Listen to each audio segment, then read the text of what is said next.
Biz o qədər Allahın məhəbbətindən danışmamışıq, hey əzabından danışmışıq ki, Allah olub qəddar, əzab verən, cəmaat da belə tanıyıb Allahı.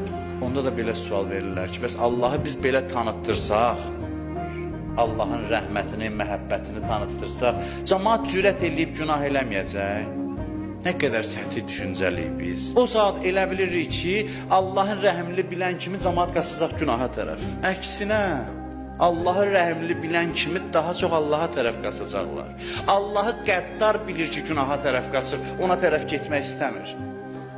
Gedir günahla könlünü xoş eləyir. Çünki stresə düşür Allahın yanına gələndə, Allahın qapısına yönələndə. Stresə salırıq biz, Allahdan elə danışırıq ki, insanlar Allahla ünsiyyətdən qaçır. Allahın qəddar olduğunu tanıtdırmaqla, əzabından danışmaqla elə bilirsən cəmaat günahdan çəkinir, xeyr. Əksinə.